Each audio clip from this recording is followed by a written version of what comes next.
午夜时分，我在一个陌生的地方醒来，有人敲了敲我的车窗，说他们今晚要办喜事儿，请我参加。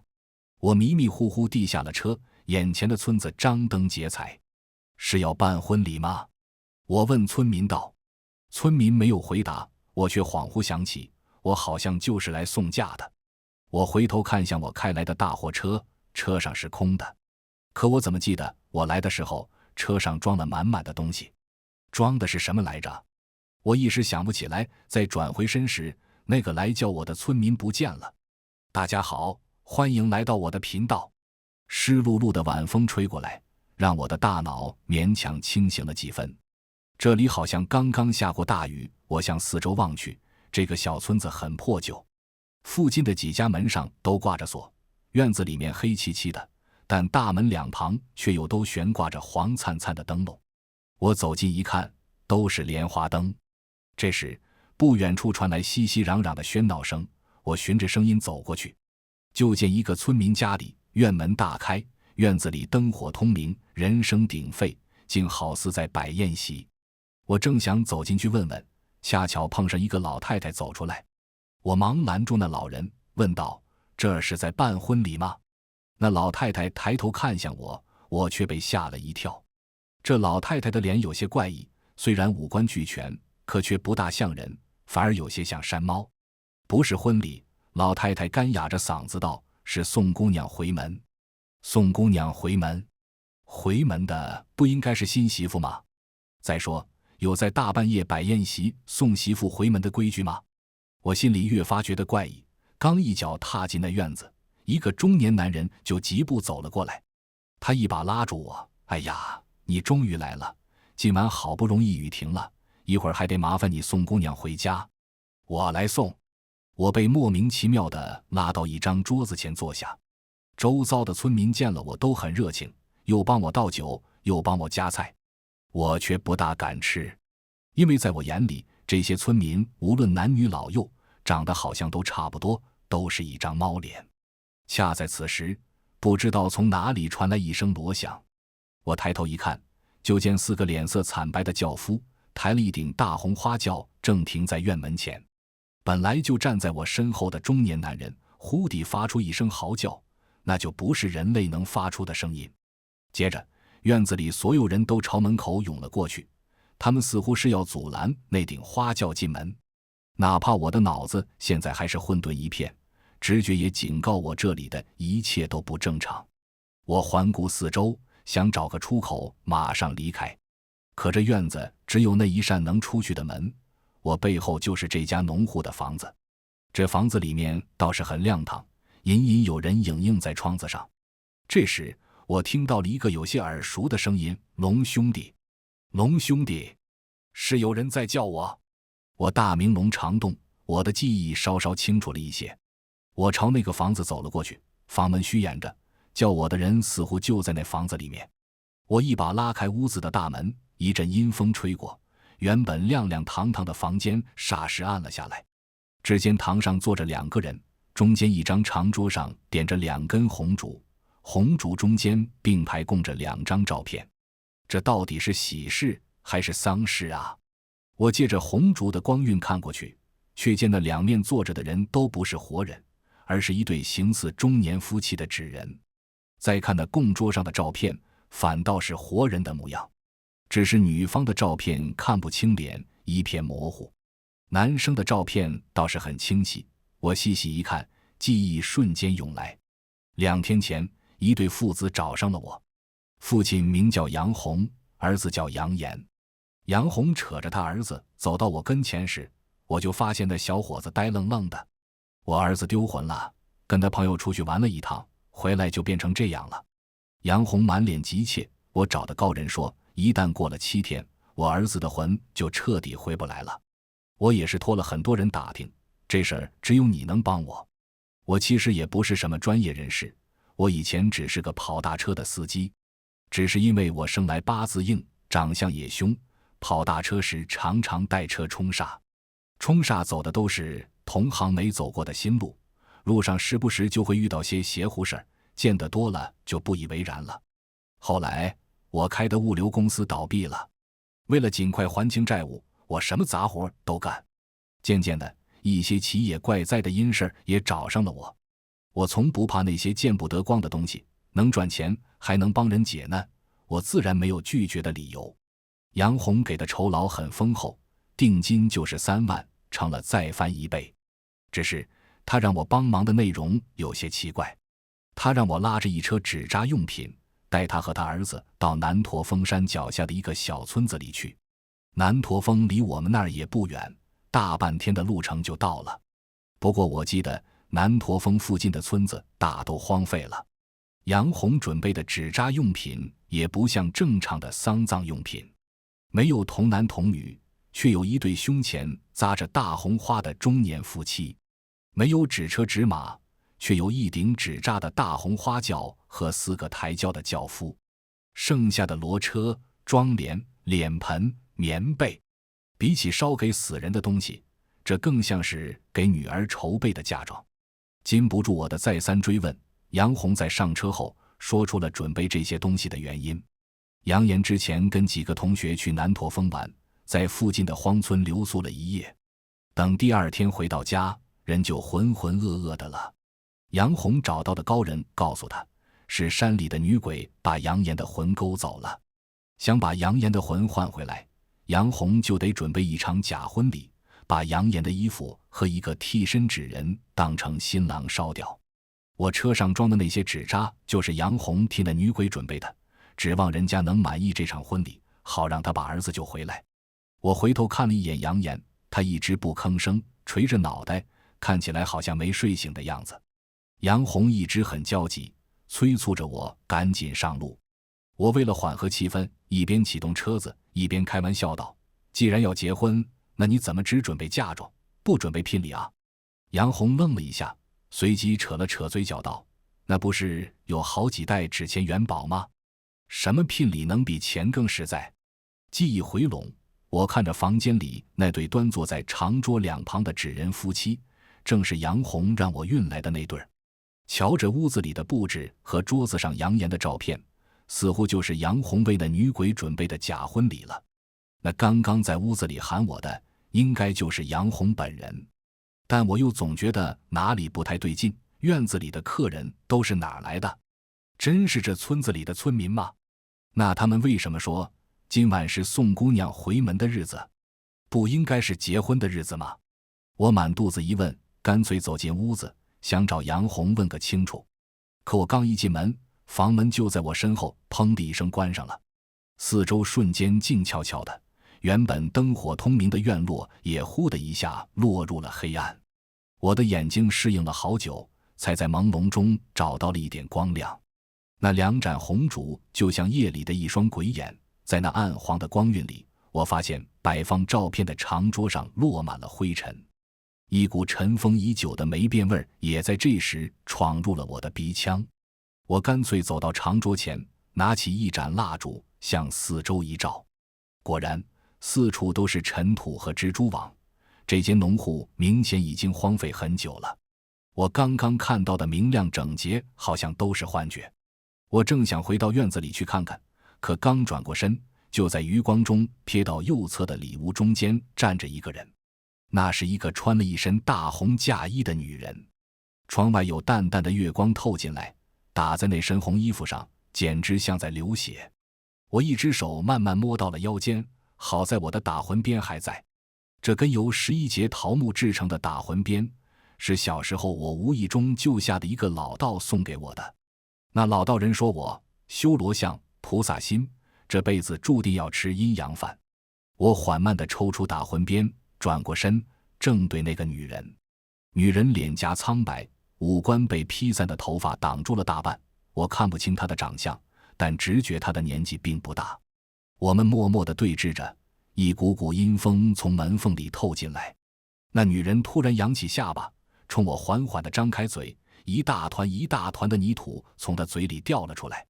我眉头紧皱，正想先下手为强，窗外突然又传来一声刺耳的嚎叫。房屋的正门被砰的一声撞开，那顶大红花轿出现在了门口。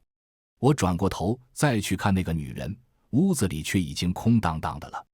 我没敢松懈，因为那顶花轿还堵着门。我有些怀疑那女鬼坐进花轿里了，就一步一步朝门口走去。我原来以为这顶花轿就是我运来的那顶纸轿，毕竟连那4个轿夫都一模一样。只是等我走进去发现，这轿子跟我运来的纸轿是有区别的。它的轿身会有各式各样的图案，大都是过去成亲时的仪式，有新娘上花轿，有媒婆扶轿门，有吹拉弹唱的迎亲队伍。只是你仔细看去，那每一幅成亲的场景里，抬花轿的轿夫都长着一张鬼脸。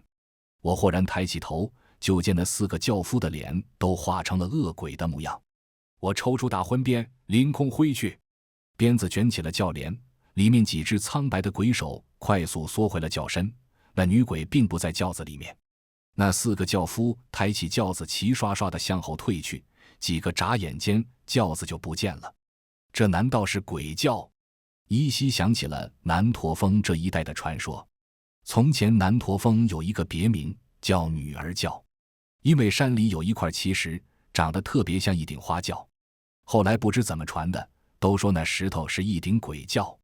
女儿家成亲都要绕开南驼峰，因为鬼轿会抓新娘，被抓走就找不回来了。我困惑地走出房门，此时的院子里也早已是一片荒芜，各处长了快半人高的杂草，根本不见之前热热闹闹的宴席。我也没能找到杨红和杨岩父子俩，这个村子显然已经荒废很久了，四处都很安静。突然，一个皎洁的黑影从我脚旁窜了出来，他在我跟前扔下了什么东西，然后飞快地没入了草丛。我低头一看，那是一只运动鞋，鞋面很新，虽然沾了很多泥土，但明显不是被人丢弃很久的旧鞋。我把鞋捡了起来，看大小和装饰，这运动鞋不像是给男孩子穿的。可这荒山野岭的废弃村庄里，哪里来的女鞋？龙兄弟，杨红的声音突然传来，吓了我一跳。我下意识地把那只鞋藏到了背后。果然是杨红，他在院门外慌里慌张地冲我招手：“龙兄弟，快出来吧，这里不对劲，好像在闹山猫子。”我们这儿的山猫子其实指的是一种野生猞猁，南驼峰这边的猞猁尤其多。只是在老一辈人的嘴里，这些猞猁跟东北五仙中的黄大仙差不多，有灵性，通人情，有的会修炼讨风，有的会迷人舞窍，把人引到洞穴里吃掉。我不动声色地把鞋扔进了旁边的草丛里，然后走出了院子。你们去哪儿了？这到底是怎么回事？我问杨红。杨红叹了口气，人还是很急躁，我也不清楚啊。这天刚擦黑，我看你还没睡醒，就想自己先把纸扎搬下来烧了。可这刚烧一半，就不知道哪儿跑出来一群人，非说要请我吃席，硬把我拽走了。等我觉得不对劲，跑出来后才发现车上的纸扎都不见了。那些山猫子跟成了精似的，一直跟着我。我在村子里绕了好几圈才把他们甩开。你儿子呢？我左右看了看，只看到了杨红，没看到杨岩。我让他去村外面等着了，我怕他再惹出什么事儿来。杨红的视线一直在左顾右盼，现在不太妙了，婚礼被那些东西搅和了。我看不如咱们直接进山吧。那高人给我算过，说咱们这一趟肯定不顺，要是婚没办成，就进山找块风水宝地，把高人给我的法咒埋进去，直接镇压那个女鬼，然后再想法子把我儿子的魂召回来。说完，杨红又冲我不好意思地扯了扯嘴角，就是得再麻烦龙兄弟一趟了。你放心，等完事儿我给你加钱，再加2万，绝不让你白辛苦一回。我点了点头，既然都来了，我肯定帮到最后。我跟着杨红往山里走去，他说要找风水宝地，却又没说怎么找，只是拿着手机像是在看导航。我心里的违和感越来越重，开始细细回忆这一路上的遭遇。我跟杨红父子是上午10点出发的，下午3点多到了南驼峰附近。那时天上还飘着小雨。南驼峰是一片连绵的山峦，开到村庄还有挺长一段路程。也不知道是不是到了南驼峰附近的原因，杨岩好像一下子害怕起来，整个人都开始发抖，嘴里还嘟嘟囔囔的。杨红听到，立刻回头吼他，态度很凶：“你老实点，要不是你四处乱跑，能搞出这种事儿？再瞎嘟囔，老子回头就收拾你！”我只能安慰杨红，把我的保温杯递给他，让他给杨岩倒点茶水喝。杨红冲我连连道谢，嘴里止不住地埋怨道：“都是我把这孩子惯坏了，什么都由着他。你说去哪儿玩不好，非跑到南驼峰来。孩子今年多大了？上大学了吗？”我随口问道。“没有，才高2，这不明年就高3了吗？我寻思暑假让他放松放松。他们同学说要一起出来徒步，我就没多管。那怎么跑到荒村过夜去了？前边小镇里有不少民宿啊。这不是赶上下大雨了吗？他们没约到车，这群孩子也是找刺激，就跑那村子里去了。”杨红给杨岩喂了茶水，杨岩多少安静了一些。这时外面的天又阴了不少，南驼峰高大的山影投在路上，让四周更暗了。我刚刚打开车灯，就听到杨岩在后排座位上发出一声高亢的尖叫：“啊，他来了，他来了！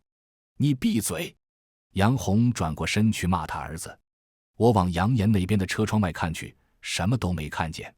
可这时却有一个黑影飞速掠过了我前方的车道。我没看清是什么东西，但好像是个动物。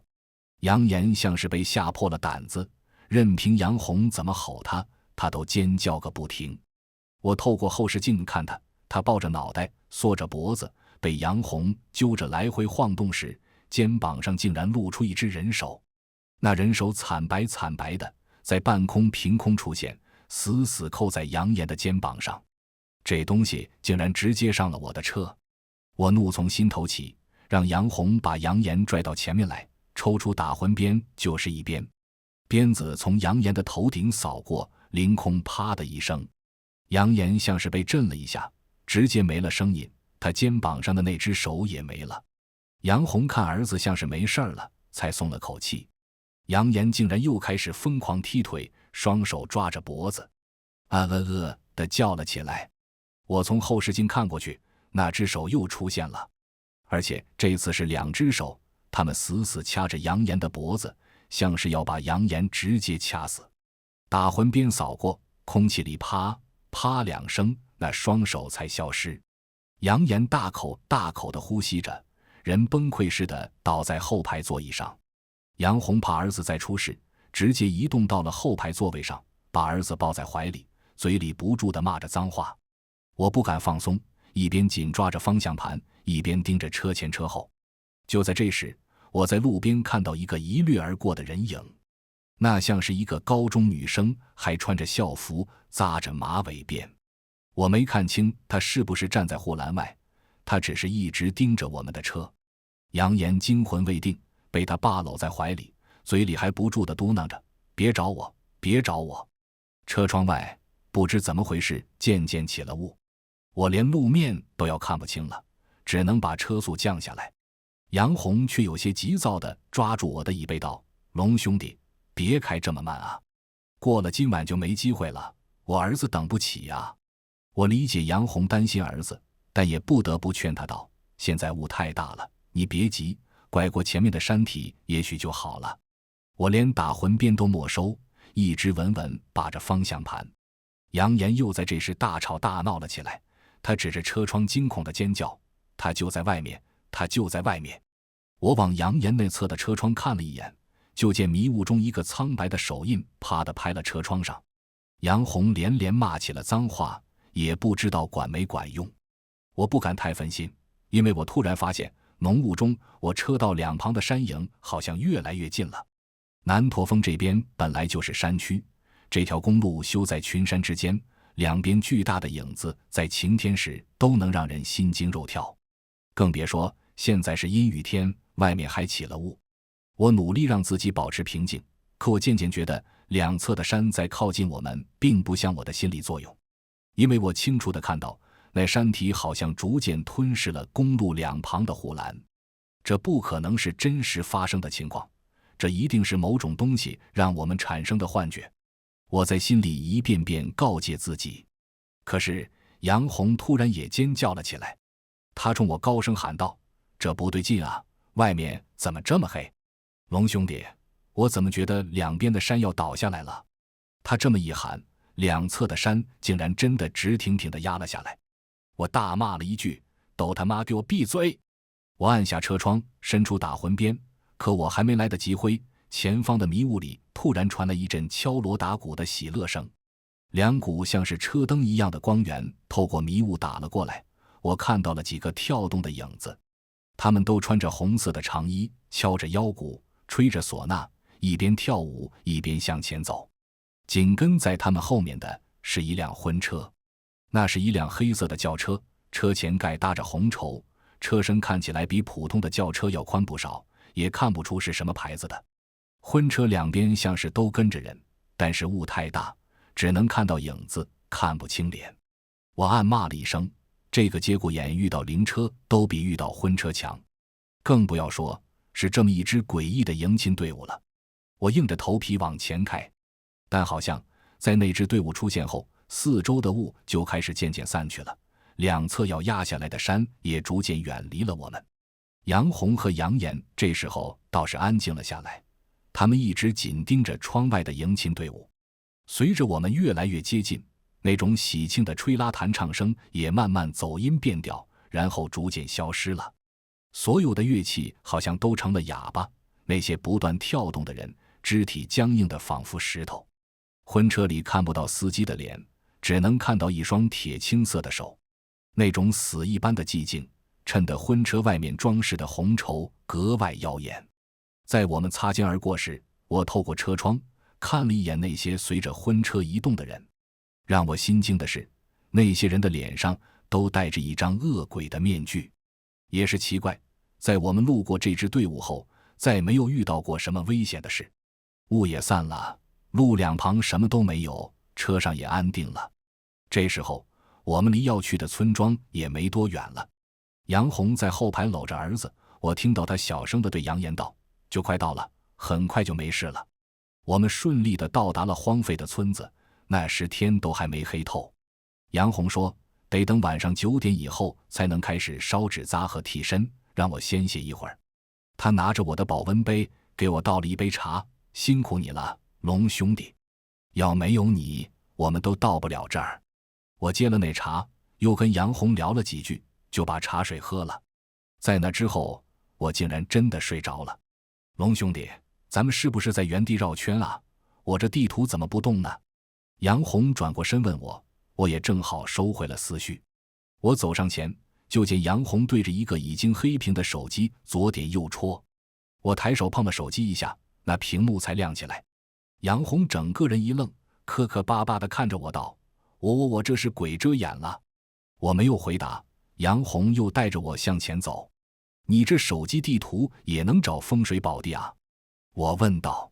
杨红干巴巴地笑了2下，那个大师来过这附近，给了我一个大概的坐标，反正就在那一片。杨岩就一个人在村外吗？你也放心？不放心也没办法，咱们来这儿也挺危险，还得多亏了你，龙兄弟。那大师就跟我说，不找个八字硬的，这事儿我们肯定办不成。正说着，两旁的林子里传来一阵窸窸窣窣的动静。我们循着声音望去，就见一双绿油油的眼睛。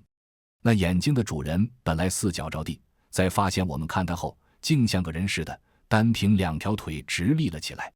妈的，又是那些山猫！杨红二话没说，弯腰从地上捡起块石头就砸了过去。那影子好似被惊到了，向后退了退，可他并没有逃跑，紧接着围绕我们四周亮起了一双又一双绿色的眼睛。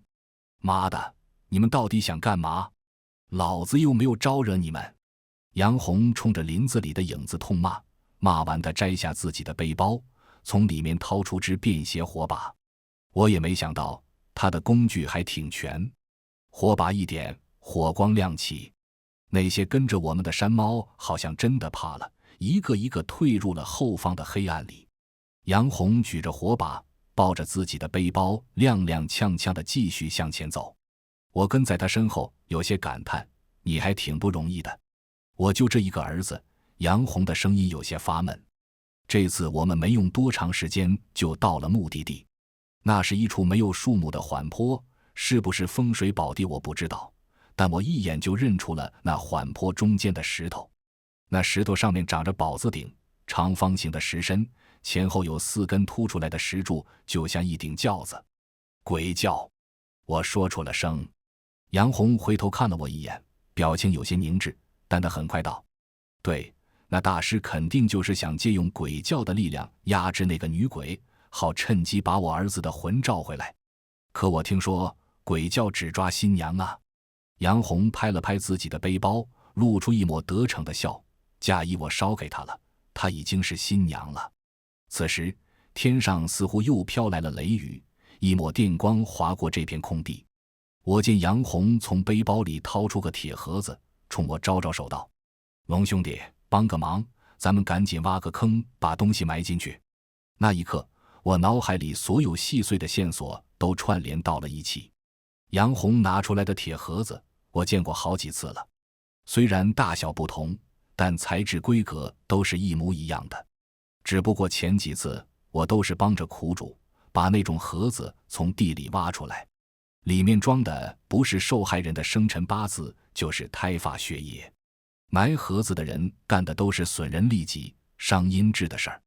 我接过杨红递来的铲子，慢慢走到他身边。杨岩出了这么大的事儿，他那几个同学呢？他们不是一帮人来南驼峰徒步的吗？杨红还在专心致志地挖坑，我没问，好像有几个也发烧了吧？哎，还都是孩子。是啊，还都是孩子。我冷漠道，来的都是男生吗？也有女孩子吧？杨红手里的动作一下停了，好半天才回答道：没有吧？是吗？我用铲子轻轻敲着地面。我们在路上时，你看到站在路边的高中女生了吗？她跟杨岩穿着同一个学校的校服。此时我恰好背对着杨红，在片刻的无声后，一股凌厉的劲风直扑我的后背。我早就有所准备，迅速转身，架起铁铲就是一挡。此时的杨红终于露出了她的真面目，她举着铁锹，满脸狰狞，双眼通红，那副疯狂的表情比那些鬼脸教夫更瘆人。你既然知道了，那就去死吧。我冷笑一声，我不知道，你根本没告诉过我杨岩是哪所高中的，我又怎么知道他校服的样子？我不过炸了他一句，太过惊恐和紧张的杨红就直接暴露了。杨红一下反应过来，顿时怒吼一声，挥舞着手上的铁锹直朝我的头上砍过来。我抬手就捏住了铁锹的长杆，朝着他的肚子就是狠狠一脚。我生来魁梧，杨红虽然不算矮小，但照我还得差半个身子。我一脚就把杨红踹到了地上，他捂着肚子好半天站不起来。我想起了那只满是泥土的鞋，想起了农舍里那个一向我张嘴就吐出泥土的女鬼。我怒不可遏，你们把那女孩怎么了？是你干的还是你儿子干的？不是我儿子，我儿子什么都没干。杨红激动地冲我大吼，但我想起了车上杨岩的状态，那胆小心虚的样子，分明就是他。我掏出手机正要报警，背后突然一声尖笑，是山猫的声音。我刚要回头，却来不及了，一根棍子狠狠敲在了我的后脑勺上。是杨岩！我的脑中一片轰鸣。杨红借机从地上爬了起来，从后面一把抱住我，冲杨岩高喊道：动手！杨岩赫然从后腰的衣服里抽出了一把早就别在那儿的尖刀。我此时看东西都是重影，脑子里嗡嗡响，想挣脱杨红，却使不上力气。天上一个炸雷划过，杨岩举着刀冲向了我。电光火石间，一个黑影从我们中间窜过，一口咬在了杨岩的手腕上。杨岩尖叫一声，甩开了那个影子，也把刀掉到了地上。那影子落在一旁，浑身炸着毛冲杨岩叫，看大小是一只年岁还不太大的猞猁。我咬紧牙关，仰起头狠狠向后一撞，反正脑子里已经乱七八糟了，不差这一下。杨红被我撞得身子一歪，不自觉地松开了手，我回过身冲他又是狠狠一脚。这次他直接被我踹到了鬼轿上，被撞得咚一声，眼白都差点翻过去。那边扬言还要剪刀，我直接冲了过去，一把把他按在了地上，膝盖直接压在了他的脸上，说：你们把那姑娘怎么了？他人呢？杨兄弟，杨兄弟！杨红看我压住了他儿子，瘫在地上冲我哭喊：我给你钱，你要多少我都给你，我求你了，真不是我儿子干的啊，我儿子是被连累的。别他妈废话，我问你那姑娘人呢？我膝盖一用力，杨岩被我压得嗷嗷叫：死了，死了，我们都不是故意的，是蒋萍萍非要跟我们较真，陈鼎他们就是想拿那几只小山猫玩一会儿，蒋萍萍非嚷嚷着要报警。他们推搡起来的时候，我还想拦着来的，但蒋萍萍非要打电话，陈鼎他们生气了。我们也没想到他撞一下石头就能死，你他妈的！我一拳头砸在杨岩跟前，吓得他惨叫一声。你没动手，你来这儿干什么？杨红连连冲我喊道：是真的，是真的，不能怪我儿子啊，杨兄弟。那姑娘把我儿子的学生证藏在身上了，我们要是不拿回去，等警察发现了，回头都得赖我儿子头上。这下我彻底明白怎么回事了，不管杨岩说的是不是实情，他跟他爸肯定是回来拿学生证的，只是那女孩子冤魂未宁，又有山猫帮助，这两个人根本无法接近。杨红不知从哪里请来个高人，给他想了一个利用鬼叫来镇压蒋萍萍的法子。杨红为了办事顺利，甚至还在我的水里下了药，让我在停车后睡了过去。可他也没想到婚礼被山猫们搅和了，他不得不选了第二种方法，求助我陪他进山，用埋铁盒子的方式来镇压蒋萍萍。那铁盒子里装的恐怕又是蒋萍萍的生辰八字一类的东西。我绑了杨岩的双手，压着他站了起来，一边打电话报了警，一边让他带我去埋蒋萍萍的地方。那地方其实离村庄也不远，到底是学生，他们杀了人后也没敢再往深山里走。杨岩一路上都很害怕，两边的林子里一直有窸窸窣窣的响动。我几乎是拖着杨岩在走，等快到地方时，他已经被吓得尿裤子了。我把杨岩扔在了旁边，埋蒋萍萍的坑挖得很浅。这几日连续大雨，蒋萍萍身上的很多土已经被冲掉了，她甚至露出了一双脚，只有一只鞋了。我不敢想象蒋萍萍的父母见到这一幕时会是什么心情。我自己也有一个女儿，如果有人敢伤害我的女儿，我一定让他赔命。这时，一股莫名的寒意从旁边的林子里渗了出来，我又听到了山猫的嚎叫。我从腰间抽出了打魂鞭，就见4个面色惨白的轿夫抬了一顶轿子从林子里走了出来。鬼轿，我猜我之前在公路上遇到的婚车也是这东西画的。这东西似乎连山猫都很害怕，我不能让他们接近蒋萍萍。鬼轿直冲我们而来时，我迎了上去，打魂鞭抽在轿夫身上，竟然像抽在石头上一样。我一连抽了几鞭，都没能让他们后退一步。这时候晚风吹起了轿帘，我看到轿子内部几双鬼手从轿子后侧伸出来，来回晃动着。既然轿夫打不动，那我就从内部动手。我直接冲进了鬼轿内部，一股寒气霎时从四面八方包围了我。无数双鬼手从轿子后面伸出来，捆住我的身体。我想挥动打魂鞭，但是手臂动不了。这时，一只泛着青灰色的鬼手直接捂住了我的口鼻，恶臭径直灌进了我的鼻腔，我血性上涌，张嘴就咬在了那只鬼手上。我耳边顿时响起了一阵哀嚎，手臂稍有松动，我猛地挣开。既然打魂鞭发挥不开，我也不用了。我抓住一只鬼手，把关节扣紧，狠狠一掰，整个轿身都跟着一阵晃动。又一只鬼手朝我打过来，我抓住那冷硬的手臂，指甲扣进皮肤里，硬生生扯下一块皮肉来。一时间哀嚎四起，我的身体在不断被寒气入侵，口中都呼出白雾了。但同时，我体内的火气也在蹭蹭地往上涨。鬼叫随着我的反抗不断晃动，最后终于砰的一声落在了地上。我从轿子里滚了出来，刚好天上落下一道惊雷，我感到手里的打魂鞭一震，便朝着轿门狠狠挥了一鞭。这一鞭似乎借了雷力，在轿门上划出一大片火花，接着整个轿子轰的一声四分五裂，那4个鬼脸轿夫也瞬间化成了齑粉。我再次回过神，在蒋萍萍的身体边上似乎看到了一道红色的影子，但很快就淡化不见了。我叹息一声，朝蒋萍萍走去，却在这时突然看见蒋萍萍胸前的泥土隆起了一块，接着一只小猞猁的脑袋钻了出来。他看了我一眼，冲我叫了一声，然后飞快窜进林子里去了。我急忙走到坑前，蹲下身查看，就见那小猞猁钻出来的地方竟然还隐隐冒着热气。就在这时，我听到了一声极低极低的呼吸声，人还活着。